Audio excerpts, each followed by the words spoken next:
Israel इतना ताकतवर कैसे है? 1948 में फलस्तीन पर काबिज होने के बाद ऐसी क्या तरक्की की कि पूरी मुस्लिम उम्मा ही उसके सामने घुटने टेकने पर तैयार है और कोई भी उसका मुकाबला करने के लिए रेडी नहीं हो रहा। फलस्तीन और गजा के लोग बेबुनियाद मारे जा रहे हैं और हमेशा से उन पर यही मजालम होते आ रहे हैं, लेकिन इसकी क्या वजह है और क्या हिटलर ने जूस को सही कत्ल किया था? आप क्या समझते हैं? मैं आपको आज की वीडियो में कुछ ऐसे हकायक बताऊंगा जिससे आपके रोंगटे खड़े हो जाएंगे कि इतने कम अरसे में जहां बाकी सारी कौमें जो है वो आज़ाद होकर अभी तरक्की पजीर कौमें हैं, लेकिन इसराइल इस कदर ताकतवर हो गया कि कोई भी उसके सामने बोलने के लिए तैयार नहीं है। आइए जानते हैं इस वीडियो में।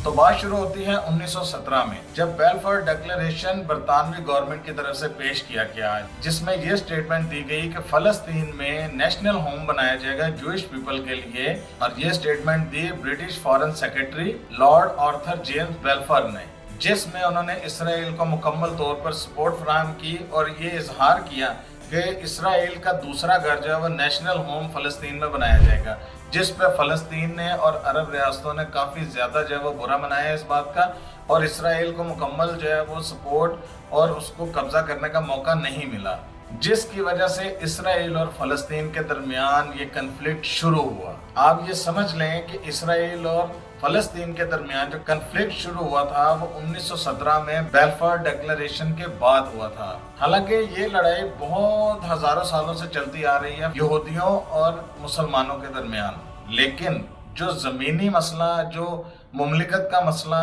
जो इस तरह के मामला थे, जो जुल्म जबर वाले मसाइल थे, वो 1917 में ब्रिटिश गवर्नमेंट की तरफ से ये डिक्लेरेशन करने के बाद से शुरू हुए। और कुछ इस तरह की वजूहात थी जिन बुनियादों पर जो है वो फलस्तीनियों ने बहुत बुरा मनाया, लेकिन ये मसला जो का त्यों रहा। ना इसराइल को बहुत ज़्यादा सपोर्ट हासिल हुई, ना वो मजालिम करने में कामयाब हुए, और ना ही फलस्तीन की हुकूमत इतनी कमज़ोर हुई कि इसराइल उन पर कब्जा कर ले। कुछ साल इस तरह गुजरने के बाद जब वर्ल्ड वार 2 का आगाज हुआ तो जर्मन नाजिस की तरफ से यहूदियों का कत्लेआम शुरू हो गया। और वो कत्लेआम सिर्फ यहूदियों का नहीं हुआ था, बल्कि उनका जो मोटो था, वो उन्होंने जो डेवलप किया था, वो रेसिज्म और इस तरह के मसाइल थे, ज़मीनी मसाइल और जगह की तंगी और इस तरह के 100 किस्म के मसाइल उनके शुरू हो चुके थे, जिस बुनियाद पर उन्होंने जो है वो यहूदियों का कत्लेआम शुरू कर दिया।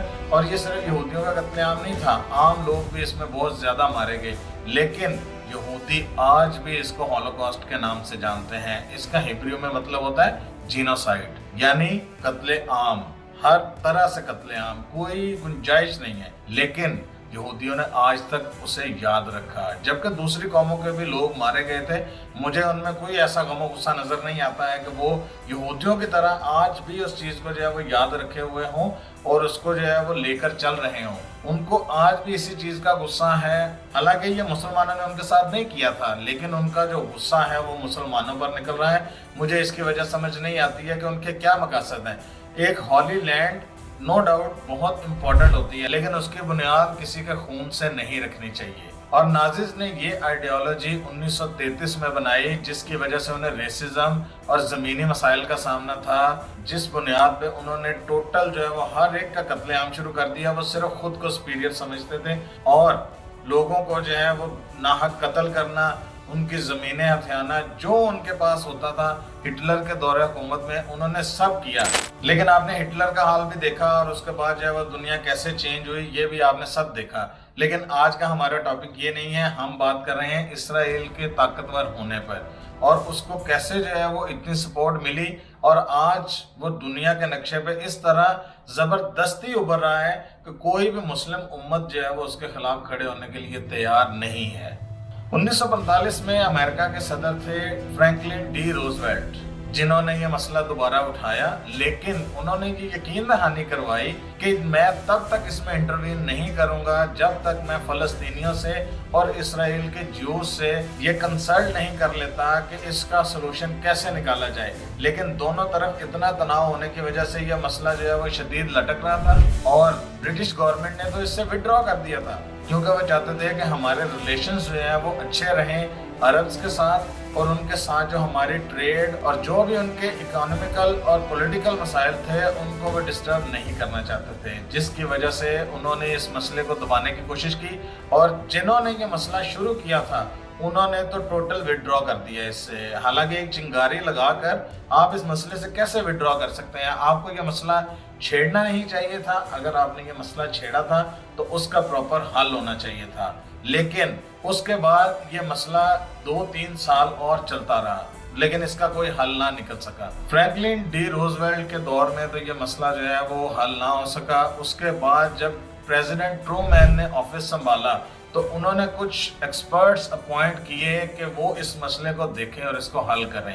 1946 में ट्रूमैन ने एक स्पेशल कैबिनेट कमेटी जो है वो तश्कील दी जो इन मसाइल को हल करे और दोनों साइड पे जो है वो मसलों को सुने और इस तरह जो है वो कोई ना कोई इसका परमानेंट सोल्यूशन निकाला जा सके। 1946 में ट्रूमैन ने एक स्पेशल कैबिनेट कमेटी को तश्कील दिया कि वो इस मसले को देखे और फ़लस्तीन का जो है वो फ्यूचर डिसाइड करे। हालांकि आप कौन होते हैं फ़लस्तीन का फ्यूचर डिसाइड करने वाले? जब उनके पास मुल्क है तो उनको उसमें रहने दिया जाए, उनकी खुद मुख्तारी होनी चाहिए। लेकिन इन्होंने ज़बरदस्ती उसमें जूइश पीपल को घुसाया और उनको जो है वो स्टेट बनाने का मौका दिया और फ़लस्तीन पर काबिज किया। और मई 1946 में प्रेसिडेंट ट्रूमैन ने इजाज़त दे दी कि 1 लाख यहूदियों को जो है वो सेटल डाउन किया जाएगा फ़लस्तीन के अंदर, जबकि 1 लाख यहूदी यानी रिफ्यूजीज का मतलब है कि आप एक बड़ा जो है वो लैंड का टुकड़ा उनके हवाले कर रहे हैं ताकि वो उसमें खुल के लें। और 29 दिसंबर 1947 को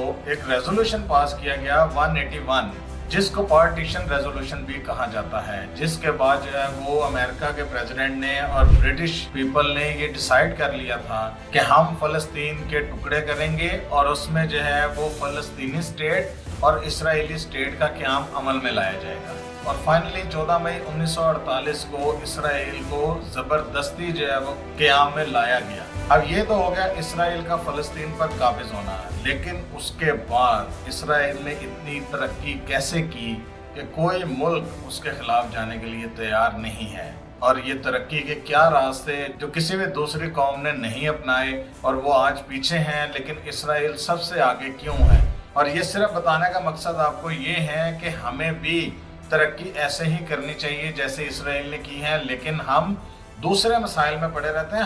हमारे तो बेसिक्स पूरे नहीं होते हैं, तो हम इतनी क्या तरक्की करेंगे कि हम दूसरी नेशंस का मुकाबला करें। सबसे पहले मैं आपको बताता हूँ, इसराइल की economy highly developed open market economy है, जिसमें कोई भी इन्वेस्टर या स्टार्टअप जाके अपना बिजनेस स्टार्ट कर सकता है। इतने इजी जो है वो उनके टर्म्स एंड कंडीशंस हैं कि कोई भी प्रॉब्लम नहीं होती है किसी भी स्टार्टअप को शुरू करने के लिए। उनके पास एडवांस मिलिट्री है, एग्रीकल्चर में उनके पास एडवांसमेंट है, मॉडर्न इंफ्रास्ट्रक्चर जो है वो डेवलप कर रहे हैं। उसके साथ साथ जो है वो डायमंड कटिंग और कोई ऐसा शोबा नहीं उन्होंने छोड़ा जिसमें वो तरक्की ना कर रहे हों। एक इतना सा मुल्क है, वो भी किसी के ऊपर काबिज था, उसके पास वो अपॉर्चुनिटीज नहीं थी जो एक आज़ाद मुल्क के पास होती हैं, जो हर तरह की चीज़ जो है वो अपनी मर्जी से कर सकता है, बना सकता है। लेकिन इसके बावजूद उन्होंने हर चीज़ ऐसे डेवलप की है जैसे उनका अपना मुल्क हो। ये हमें भी पता है कि वो काबिज हैं, लेकिन जिस तरह उन्होंने तरक्की की है ये मानने वाली बात है कि वो उसको जरूर अपना मुल्क समझकर उसमें जो है वो डेवलपमेंट्स ला रहे हैं। आप ये सोचें कि छोटा सा मुल्क और दुनिया में सबसे ज्यादा स्टार्टअप्स अगर अमेरिका में है तो दूसरे नंबर पर जो सबसे ज्यादा स्टार्टअप्स हैं वो इसराइल के अंदर है। और वो इतनी अपॉर्चुनिटीज अपने लोगों को प्रोवाइड करते हैं कि हर तरह की चीज़ वो अपने लोगों को मुहैया करते हैं, जिससे वो एक्सपेरिमेंट करके कुछ इन्वेंशन कर सकते हैं या किसी भी शोबे में वो तरक्की कर सकते हैं। और सबसे ज़्यादा इम्पोर्टेंट चीज़ जो उनकी तरक्की में इतना ज़्यादा रोल प्ले कर रही है वो है टेक्नोलॉजी। टेक्नोलॉजी में उन्होंने इस कदर एडवांसमेंट्स की हैं और वो सिलिकॉन वैली के साथ जो है वो अटैच हैं। फिर दुनिया के सबसे बड़े बड़े ऑफिसेस जैसे Google, IBM, Microsoft, Apple, Intel, इस तरह के सब ऑफिसेस इसराइल के अंदर मौजूद हैं, जिसकी बिना पर उनके लोगों को इस कदर अपॉर्चुनिटीज अवेलेबल हैं कि कोई भी बंदा टेक्नोलॉजी से महरूम नहीं रह सकता। और 400 से ज्यादा मल्टीनेशनल कॉर्पोरेशंस हैं वहाँ पे, जिसमें सिस्को सिस्टम्स, फेसबुक, मेट्रोला और इस तरह की और बहुत सी कॉर्पोरेशंस जिन्होंने इस मुल्क की इकोनॉमी को बूस्ट दिया है। IMF के मुताबिक इसराइल इस वक्त दुनिया की 26वीं सबसे बड़ी इकोनॉमी समझी जाती है, जबकि मिडिल ईस्ट में तो मेरा ख्याल है सबसे बड़ी इकोनॉमी इसराइल को ही समझा जाएगा। इसके अलावा इकोनॉमी में रोल प्ले करने वाले बड़े सेक्टर्स में हाई टेक्नोलॉजी और इंडस्ट्रियल मैन्युफैक्चरिंग है, जिसमें वो डायमंड कटिंग के सेंटर्स खोल के बैठे हुए हैं और वो दुनिया के 21% डायमंड के एक्सपोर्टर्स हैं, जिसमें वो कटिंग करते हैं और उनकी पॉलिशिंग करते हैं।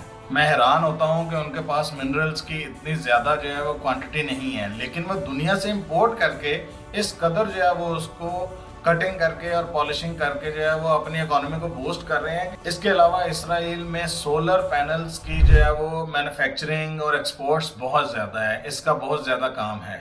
एनर्जी सेक्टर्स में वो इतना ज़्यादा पैसा लगाते हैं और उसको डेवलप करते हैं। और दुनिया में आज पाकिस्तान की मैं खबर पढ़ रहा था कि पाकिस्तान दुनिया का सबसे ज़्यादा सोलर पैनल इंपोर्ट करने वाला मुल्क बन गया है। तो आप सोचें कि अगर हम इंपोर्ट कर रहे हैं तो फ़ायदा कहाँ हो रहा है। इसके अलावा और बहुत सी चीज़ें हैं जो उनको फ़ायदा पहुंचा रही हैं, लेकिन हमें महसूस नहीं होता। हम समझते हैं शायद 2-4 चीज़ों के बाइकआउट से ही हमें ज़्यादा फ़ायदा हो जाएगा।